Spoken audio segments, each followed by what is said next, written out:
ഞാൻ ദാ ഇവിടെ ഉണ്ടാക്കിയിട്ട് എന്ത് കഴിക്കണമെന്നല്ല ഞാൻ ഉണ്ടാക്കി അടിപൊളി ചിക്കൻ ചില്ലിയാണ് കേട്ടോ. അപ്പോൾ ഇതാ ചിക്കൻ നന്നായിട്ട് 2-3 വെള്ളത്തിൽ നന്നായിട്ട് കഴുകി അതാ മാറ്റി വെച്ചിട്ടുണ്ട്. അതിന് വേണ്ടി ഇതാ 1 ടീസ്പൂൺ മുളക് പൊടി, അതുപോലെ 1 ടീസ്പൂൺ മഞ്ഞൾപ്പൊടി, ഇഞ്ചി വെളുത്തുള്ളി പേസ്റ്റ്, അതൊക്കെ ഇട്ടിട്ട് നന്നായിട്ട് ഒന്നും കൂടെ കഴുകി നല്ല വെള്ളമൊക്കെ നല്ല ഊറ്റി കളഞ്ഞ് നന്നായിട്ട് മിക്സ് ചെയ്ത് വീണ്ടും മുളക് പൊടി കുറഞ്ഞതായതുകൊണ്ട് മുളക് പൊടി വീണ്ടും ഇട്ട് വീണ്ടും ഉപ്പിടാൻ മറന്നുപോയി. ഉപ്പും ഇട്ട് കുറച്ച് മൈദയും കൂടെ ചേരുമ്പോൾ ചിക്കൻ നന്നായിട്ട് എണ്ണയിലിടുമ്പോൾ നല്ല സോഫ്റ്റ് കിട്ടും കേട്ടോ.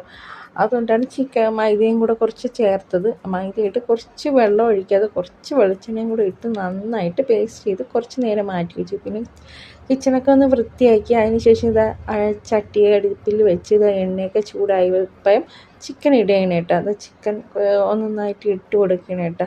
എന്നുവെച്ചാൽ ചെറിയ ചെറിയ പീസുകളായിരിക്കുമല്ലോ, അപ്പോൾ പെട്ടെന്ന് വെന്ത് വരും. ഒരു 15 മിനിറ്റോളം ആയി.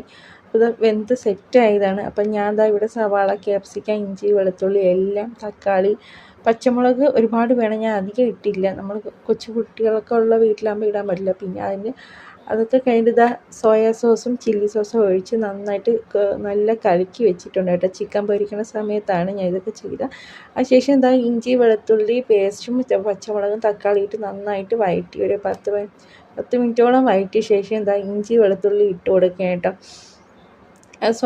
സവാളയും ക്യാപ്സിക്കും ഒക്കെ ഇട്ട് നന്നായിട്ട് ഇടുകയാണ്. ക്യാരറ്റ് ഇല്ലായിരുന്നു. അപ്പോൾ അതൊക്കെയാണ് ഞാൻ ഇട്ടത്. നമ്മൾ വലിയ കഷ്ണങ്ങളായിട്ട് ഏകദേശം വലിയ കഷ്ണങ്ങളായിട്ടിരുന്നു. പിന്നെ അടച്ച് വെച്ച് കുറേ നേരം വേവിച്ചു.